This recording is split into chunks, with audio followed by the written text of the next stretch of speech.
Hi பாயெல்லாம் எப்படி இருக்கிறீங்க? இன்னைக்கு அனிஷா சமையலறையில் ஒரு முருங்கைக்காய் பிரட்டல் எப்படி செய்கிறதுன்னு பார்க்கலாம். ஓகே, நான் இப்போ முதல்ல ஒரு பாத்திரத்தை வச்சு அடுப்பு பற்ற வச்சாச்சு. இப்போ ஆயில் போட்டுக்கலாம்.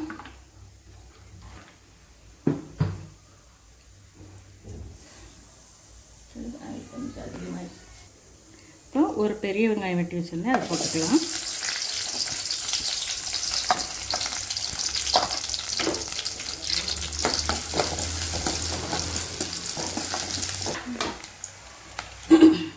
அடுத்து தக்காளி போட்டுக்கலாம். தக்காளி நான் ஒரு 2 தக்காளி அறுத்து வச்சுருக்கிறேன். அதில் 2 தக்காளி அளவுக்கு போட்டுக்கலாம்.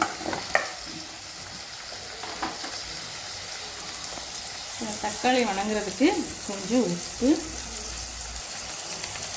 மஞ்சத்தூள் போட்டுக்கலாம். கிரேவி மட்டன் சிக்கனை விட சூப்பராக இருக்கும்.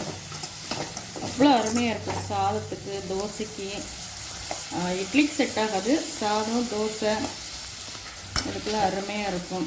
தயிர் சாதத்துக்கெல்லாம் ரொம்ப அருமையாக இருக்கும். இப்போ வெங்காயம் தக்காளி வணங்கிருச்சு.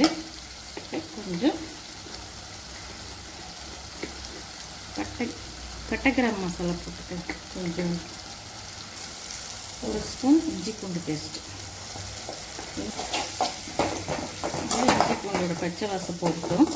அது வரைக்கும் வணக்கிட்டு இப்போது நம்ம மிளகாத்தூள் போட்டுக்கலாம். நான் காஷ்மீரி மிளகாத்தூள் போடுறேன். காஷ்மீரி மிளகாத்தூள் 1 ஸ்பூனும் நார்மல் மிளகாத்தூள் 1 ஸ்பூன் போட போகிறேன்.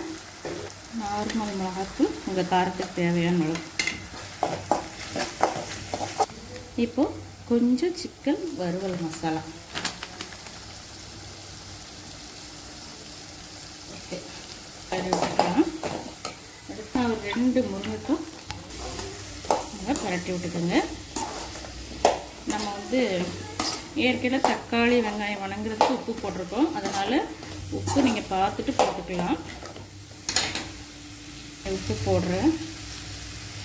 இந்த முருங்கைக்காய் வேகிறதுக்கு இந்த அளவுக்கு தண்ணி ஊற்றிக்கலாம். தண்ணி ஊற்றி இது சுண்டி வரும்போது செம்ம டேஸ்ட்டாக இருக்கும். இது நல்லா காய் சுண்டி வரட்டும். இப்போ பண்ணி பார்க்கலாம்.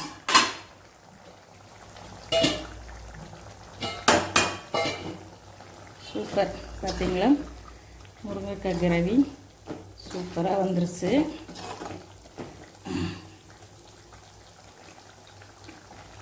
அருமையாக இருக்குது. நீங்களும் உங்கள் வீட்டில் ட்ரை பண்ணுங்கள். இந்த வீடியோ அவ்வளோதான். பிடிச்சிருந்தால் லைக் பண்ணுங்கள், ஷேர் பண்ணுங்கள், சப்ஸ்கிரைப் பண்ணுங்கள், கமெண்ட் பண்ணுங்கள். கூடவே பெல் ஐக்கனை கிளிக் பண்ணுங்கள். தேங்க்யூ.